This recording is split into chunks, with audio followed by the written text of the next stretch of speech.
ভক্তমণ্ডলী এবং উপস্থিত আমার ভক্তিমতী মায়েরা, ভগবান শ্রীকৃষ্ণ ধরাধামে 125 বছরের লীলা করেছিলেন।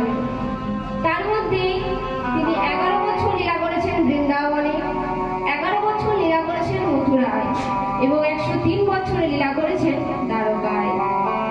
আজ ভগবান শ্রীকৃষ্ণ দ্বারকার মহারাজা হয়ে রুক্মিণী ও সত্যভামার মাঝে মহারাজা হয়ে বসে আছেন।